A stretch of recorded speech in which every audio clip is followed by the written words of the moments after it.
இது ஃபர்ஸ்ட் மலேசியாவின் செய்திகள் உங்களுக்காக.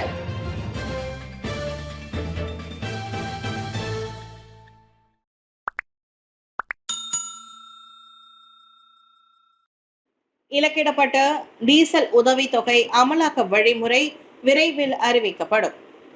இலக்கிடப்பட்ட டீசல் உதவித்தொகை அமலாக்க வழிமுறையை இரண்டாவது நிதி அமைச்சர் doctor Sri Amir Hamzah Azizan விரைவில் அறிவிப்பார். அத்தகவலை பிரதமர் டாக்டர் ஸ்ரீ அன்வார் இப்ராஹிம் நேற்று அறிவித்தார். சம்பந்தப்பட்ட அமைச்சர், குறிப்பாக இரண்டாவது நிதி அமைச்சர் விரைவில் விளக்கம் அளிப்பார். இதை அனைத்து பிரதமர்களும் செய்வதில்லை. நான் மிகப்பெரிய கட்டமைப்பை காட்டுகின்றேன், பின்னர் தொடர் நடவடிக்கை எடுக்கப்படும். அதனால்தான் நான் அடிப்படை விஷயங்களை, முக்கியமான விஷயங்களையும் வேறுபடுத்துகிறேன் என்றார் அவர். நேற்று கோலாலம்பூரில் உள்ள பேரங்காடி ஒன்றில் செய்தியாளர்களை சந்தித்த போது அன்வார் அவ்வாறு குறிப்பிட்டார். அந்நடவடிக்கை தொடங்கப்பட்டதும் அது பொருத்தமானதாகவும் சரியான குழுவினர் பயனடைவதை உறுதி செய்யவும் அரசாங்கம் அதற்கான வழிமுறைகளை ஆராய்ந்து வருவதாக முன்னதாக கூறப்பட்டது. புத்தாக்கத்தில் பயணிக்கும் ஊடகத்துறைக்கு ஹவானா சிறந்த ஊக்குவிப்பு. தமிழ் ஊடகவியலாளர்கள் புகழாரம்.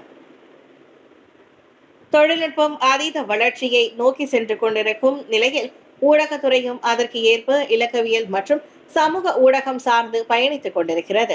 இந்த பயணத்தில் தமிழ் இணைய ஊடகங்களும் பத்திரிகை துறையும் காலத்திற்கு ஏற்ப தங்களது பணி செயல்முறைகளை புதுப்பித்துக் கொண்டு வருகின்றன. அதில் அவர்களின் புதிய முயற்சிகளுக்கு இந்த தேசிய ஊடகவியலாளர் தினமான ஹவானா கொண்டாட்டமும் ஊக்குவிப்பாக அமைந்திருக்கின்றது. ஊடகவியலாளர்களின் பங்களிப்பை பாராட்டும் வகையில் நடத்தப்படும் இந்த 2024 ஹவானா கொண்டாட்டத்தில் நாடு முழுவதிலும் இருந்து ஊடகவியலாளர்கள் கலந்து கொள்வதோடு செய்திகளையும் தொகுத்து வழங்கிக் கொண்டிருக்கின்றனர். அதில் தங்களது செய்தி தளத்திற்கும் வாய்ப்பு வழங்கப்பட்டிருப்பது ஊக்குவிப்பாக இருப்பதாக நம்பிக்கை ஊடகத்தின் தலைமை மேலாளர் தயாளன் சண்முகம் தெரிவித்திருக்கின்றார். அதிலும் குறிப்பாக இந்த ஹவானா கொண்டாட்டத்தில் ஏற்பாடு செய்யப்பட்டிருக்கும் கண்காட்சி மற்றும் கருத்தரங்குகள் ஊடகங்களின் முன்னேற்றத்திற்கு வழிகாட்டியாக இருப்பதாகவும் அவர் குறிப்பிட்டார். கடந்த 60-70 ஆண்டுகளில் ஊடக கண்டிக்கும் வளர்ச்சியும் கடந்து வந்த பாதைகளையும் தெரிந்து கொள்ள இந்த ஹவானா நிகழ்ச்சி சிறந்த தளமாக அமைந்திருக்கிறது என்றும் அவர் தெரிவித்தார். சுக்மா 2024 விளையாட்டு போட்டி 5G தொழில்நுட்பத்தை நேரலையாக ஒளிபரப்ப அமைச்சு திட்டம். வரும் ஆகஸ்ட் மாதம் சரவாக்கில் நடைபெறும் 2024 சுக்மா விளையாட்டு போட்டியின் நேரலையை 5G தொழில்நுட்பத்தில் ஒளிபரப்ப தொடர்பு அமைச்சு திட்டமிட்டுள்ளது. மலேசிய வானொலி தொலைக்காட்சி RTM வழியாக நேரடி ஒளிபரப்பு செய்யப்படும் என்று அமைச்சர் ஃபாமி ஃபட்சில் கூறினார். சரவாக் கூச்சிங்கில் நடைபெற்ற செய்தியாளர் சந்திப்பில் அவர் இதனை கூறினார். ஆட்டிசம் பிள்ளைகளின் திறமைகளை புடம் போட்டு காட்டிய ஜனனம் 4.0. ஆட்டிசம் எனப்படும் மன வளர்ச்சி குறைபாடு ஒரு நோய் அல்ல என்பதை புலப்படுத்தவே பல்வேறு இடங்களில் அந்த பிள்ளைகளிடம் இருக்கின்ற திறமைகளை வெளிப்படுத்த பல முயற்சிகள் முன்னெடுக்கப்படுகின்றன.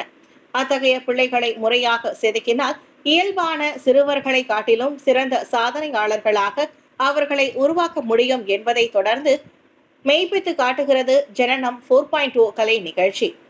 நாட்டின் முன்னணி பாடகிகளில் ஒருவரான திலா லக்ஷ்மணின் முயற்சியில் கடந்த 2014ஆம் ஆண்டு ஆட்டிசம் பிள்ளைகளின் படைப்பாற்றலை முன்னிறுத்தி தொடங்கப்பட்ட ஜனனம் 1.0 நிகழ்ச்சிக்கு மக்களிடையே சிறந்த வரவேற்பு கிட்டியது. அந்த உற்சாகத்தின் பயனாக குறுகிய ஆண்டுகளில் 4 நிகழ்ச்சிகளை தம்மால் வெற்றிகரமாக நடத்த முடிந்ததாக கூறினார். வழக்கம் போல இம்முறையும் ஆட்டிசம் பிள்ளைகளின் பாடல், நாடகம் உள்ளிட்ட படைப்புகள் வந்திருந்தவர்களை ஆச்சரியம் கொள்ள வைத்ததாக அவர் குறிப்பிட்டார். இந்த 7 ஆட்டிசம் பிள்ளைகள் இதில் பங்கெடுத்து தங்களின் பாடும் திறனை வெளிப்படுத்தினர். இதில் பேச முடியாத பிள்ளைகள் சிலர் இனிமையாக பாடியது வந்திருந்தவர்களை வியப்பில் ஆழ்த்தியது. மிகவும் உணர்வு பூர்வமான இந்த நிகழ்ச்சி வந்திருந்தவர்களை கண்கலங்க வைத்தது என்றே கூறலாம். இதைத் தொடர்ந்து பிள்ளைகளின் மேடை படைப்பையும் இடம்பெற்றது என்று அவர் கூறினார். கடந்த காலங்களை காட்டிலும் இம்முறை சிறப்பு பிரமுகர்கள் மற்றும் பொதுமக்களின் ஆதரவு நிறைவாக இருந்ததாக கூறிய திலா லக்ஷ்மண், இந்நிகழ்ச்சியின் மூலமாக திரட்டப்பட்ட நிதியை ஆட்டிசம் பிள்ளைகளின் பயிற்சிக்காகவே பயன்படுத்த போவதாகவும் தெரிவித்தார். ஊடகவியலாளர்களை ஒரே குடும்பமாக இணைக்கும் அரசாங்கத்தின் முயற்சி பாராட்டுக்குரியது. அரசியல், சமூகவியல், பொருளாதாரம் என்று எதில் கை வைத்தாலும் அவற்றின் வளர்ச்சியிலும் மேம்பாட்டிலும் முதன்மையாக காலூன்றி நிற்பது ஊடகமே.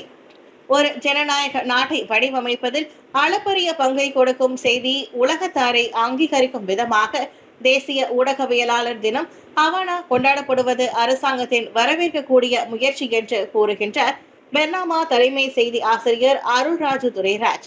4ஆம் ஆண்டில் காலடி எடுத்து வைத்திருக்கும் ஹவானா நாட்டில் உள்ள ஊடகவியலாளர்களை ஒரே குடும்பமாக ஒருங்கிணைப்பதாகவும் அவர் கூறினார். நிருபர், புகைப்பட கலைஞர்கள், ஒளிப்பதிவாளர்கள் என்று நிறைய ஊடகவியலாளர்கள் இதில் கலந்து கொண்டுள்ளனர். இவர்களின் பங்களிப்பு நாட்டிற்கு அவசியம் என்பதால் அரசாங்கம் ஹவானா கொண்டாட்டத்திற்கு முக்கியத்துவம் அளிக்கின்றது என்றார் அவர்.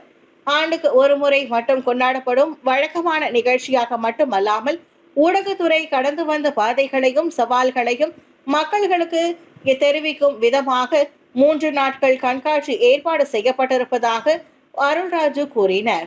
ஹவானாவின் 2வது நாளான இன்று கண்காட்சியில் திரளான மக்களும் ஊடகவியலாளர்களும் கலந்து கொண்டிருக்கின்றனர். இதனிடையே இந்த கொண்டாட்டத்தில் நாட்டில் உள்ள அனைத்து ஊடகவியலாளர்களுக்கும் அரசாங்கம் சில நற்செய்திகளை அறிவிக்க உள்ளதாக தொடர்பு அமைச்சர் ஃபாமி ஃபாட்சில் கூறியிருந்தார். வணிக விண்ணப்பங்களுக்கான ஒப்புதலை வழங்குவதில் செயல்முறையை எளிமைப்படுத்த வலியுறுத்து. வணிக விண்ணப்பங்கள் மற்றும் அந்நிய முதலீடுகள் தொடர்பான ஒப்புதலை வழங்குவதில் ஈடுபட்டுள்ள அனைத்து தரப்பினரும், குறிப்பாக சீனா, சம்பந்தப்பட்ட செயல்முறையை எளிமைப்படுத்தவும் விரைவுபடுத்தவும் வலியுறுத்தப்படுகின்றனர். மலேசியாவின் மிகப்பெரிய வர்த்தக பங்காளியான சீனா சம்பந்தப்பட்ட 2 துறைகளின் வழி மலேசியாவில் தனது வாணிபத்தையும் முதலீடுகளையும் தொடர்ந்து விரிவுபடுத்துவதை உறுதி செய்ய நடவடிக்கை அவசியம் என்று துணை பிரதமர் Datuk Seri doctor Ahmad Zahid Hamidi தெரிவித்தார். ஞாயிற்றுக்கிழமை ஷங்காயில் மலேசிய சமூக மற்றும் மாணவர்களுடனான சந்திப்பு நிகழ்ச்சியில் உரையாற்றும் போது அவர் அவ்வாறு குறிப்பிட்டார். இஸ்ரேலிய அரசாங்கத்திற்கு எதிராக ஆயிரக்கணக்கானோர் போர்க்கொடி. ஹமாஸ் சிறைப்பிடித்திருக்கும் கைதிகளுக்கான அனைத்து நடவடிக்கைகளையும் எடுக்க கோரி சனிக்கிழமை டெல் அவிவ் நகரில் ஆயிரக்கணக்கானோர் இஸ்ரேலிய அரசாங்கத்திற்கு எதிராக ஆர்ப்பாட்டம் செய்தனர். இவ்வாறு தொடக்கத்தில் பெண் படையினர் கடத்தப்பட்டதை சித்தரிக்கும் காணொலியில் தோன்றியவர்களின் புகைப்படங்கள் மற்றும் போரை நிறுத்துவீர் என்று எழுதப்பட்ட பதாகைகளை ஏந்தியவாறு அவர்கள் பணைய கைதிகளை விடுவிக்குமாறு அரசாங்கத்திடம் கோரிக்கை முன்வைத்தனர்.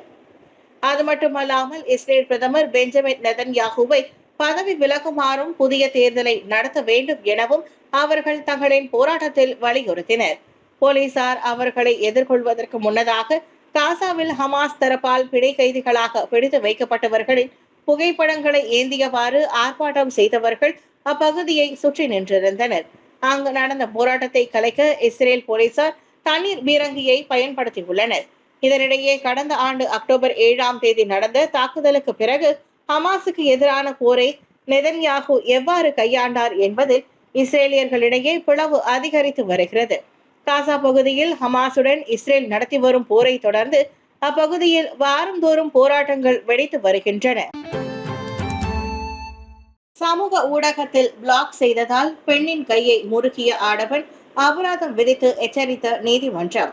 பல்பொருள் அங்காடி கடை பணியாளர்கள் 2 காயம் விளைவித்தது மற்றும் மிரட்டல் விடுத்த குற்றத்தை ஒப்புக்கொண்ட உணவக பணியாளருக்கு ஜொகூர் பத்துபஹாட் மாஜிஸ்ட்ரேட் நீதிமன்றம் 4800 ரிங்கெட் அபராதம் விதித்துள்ளது. 27 வயது முகமது லத்தீப் தாவூத் உஸ்மான் எனும் அவ்வாடவர் சமூக ஊடக கணக்கில் தன்னை பிளாக் செய்ததற்காக 24 வயது பெண்ணின் கையை முறுக்கியது உள்ளிட்ட 2 குற்றச்சாட்டுகளை எதிர்நோக்கியிருந்தார். மே 20ஆம் தேதி தாமான் ஆர்ச்சிட் ஹைட்ஸில் அவர் அக்குற்றத்தை புரிந்ததாக நீதிமன்றத்தில் தெரிவிக்கப்பட்டது. அதே நாளில் அதே இடத்தில் வைத்து 21 வயது பெண்ணை மிரட்டியதாக 2வது குற்றச்சாட்டு முன்வைக்கப்பட்டது. சமூக ஊடகத்தில் தன்னை நண்பராக இணைத்துக் கொள்ள மறுத்து பிளாக் செய்து விட்டதால் கோபத்தில் அப்பெண்ணின் வேலையிடத்தை சென்ற அந்நபர் வாக்குவாதத்தில் ஈடுபட்டுள்ளார். அப்போது அப்பெண்ணின் கையை முறுக்கியதாகவும் உதவிக்கு வந்த தோழியை வெட்டப்போவதாக மிரட்டியதாகவும் அந்நபர் குற்றம் சாட்டப்பட்டிருந்தார். அதில் கையில் காயமடைந்த பெண் மருத்துவமனையில் சிகிச்சை பெற்ற வேளை தோழி மிரட்டப்பட்டதில் மன உளைச்சலுக்கு ஆளானார். முதல் குற்றத்திற்கு 3000 ரிங்கெட்டும் 2வது குற்றத்திற்கு 1800 ரிங்கெட்டும் என மொத்தமாக 4800 ரிங்கெட் அபராதம் விதித்த நீதிபதி தவறினால் 7 மாதங்கள் சிறை தண்டனை அனுபவிக்க நேரிடும் என்றும் அறிவித்தார். புத்தாக்கம் மற்றும் நம்பகத்தன்மையின் வடிவமாக புதிய வகை குளிர்சாதன பெட்டிகளை அறிமுகம் செய்த பானாசோனிக். பானாசோனிக் நிறுவனம் தனது புதிய 4 வகை குளிர்சாதன பெட்டிகளை அறிமுகப்படுத்தியுள்ளது. X deluxe inverter series, smart inverter series, standard inverter series, echo inverter series ஆகியவையே அப்புதிய 4 வகை ஏசிகள் ஆகும். அதிகரித்து வரும் ஆற்றல் செயலவுகள் மற்றும் அதிக வசதியான அதே சமயம் ஆரோக்கியமான வாழ்க்கை சூழலை உருவாக்க வேண்டிய தேவைக்கு மத்தியில் பானாசோனிக்கின் இப்புதிய குளிர்சாதன பெட்டிகள் புத்தாக்கம் மற்றும் நம்பகத்தன்மையின் சின்னங்களாக திகழ்கின்றன. பானாசோனிக் மலேசியா ஏர் கண்டிஷனிங் நிறுவனத்தின் தலைமை செயல் அதிகாரி டைனிஷி அவ்வாறு பெருமிதம் தெரிவித்தார். குளிர்சாதன பெட்டிகள் மலேசியர்களுக்கு ஆடம்பரம் அல்ல, மாறாக அவசியமானவை. வெப்பத்திலிருந்து நிவாரணம் அளிக்கும் அதே சமயம் அதிகப்படியான ஏசி பயன்பாட்டினால் ஏற்படும் சுற்றுச்சூழல் பாதிப்புகள் பற்றிய விழிப்புணர்வு அதிகரித்து வருவதையும் நாங்கள் அறிவோம். அதையும் கருத்தில் கொண்டுதான் இப்புதிய வெளியீடுகள் வடிவமைக்கப்பட்டுள்ளதாக அவர் தெரிவித்தார். நானோ தொழில்நுட்பம், இன்வெர்டர் தொழில்நுட்பம் மற்றும் உள்ளுணர்வு AI எக்கோ பயன்முறை போன்ற அம்சங்களுடன் பானாசோனிக் நிறுவனத்தின் புதிய ஏசிகள் குளிரூட்டும் தீர்வுகளில் சிறந்த செயல்திறன் மற்றும் வசதியை மதிக்கும் எவரையும் ஈர்க்கும் என டைனிஷி கூறினார்.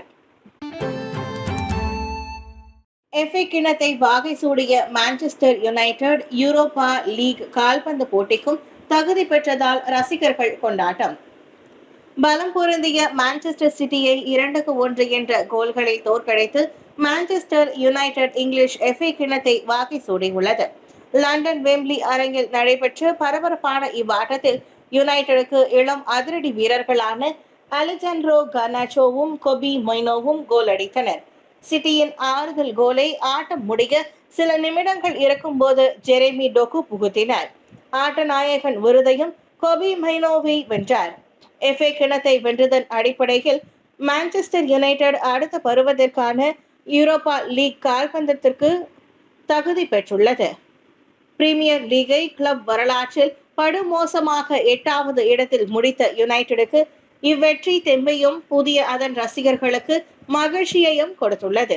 அதே சமயம் பதவி ஆட்டம் கண்டுள்ளதாக கூறப்படும் யுனைடெட் நிர்வாகி எரிக் டென் ஹாகிற்கும் தற்காலிக நிம்மதியும் கொண்டுள்ளது. மான்செஸ்டர் யுனைடெட் FA கிண்ணத்தை வெல்வது இது 13வது முறையாகும். இறுதி ஆட்டத்தில் தோல்வி கண்டதால் பிரீமியர் லீக் மற்றும் FA கிண்ணம் என இரட்டை வெற்றியை அடுத்தடுத்து பதிவு செய்து முதல் அணி என்ற பெருமையை பெறும் முயற்சியில் மான்செஸ்டர் சிட்டி தோல்வியை கண்டுள்ளது குறிப்பிடத்தக்கது.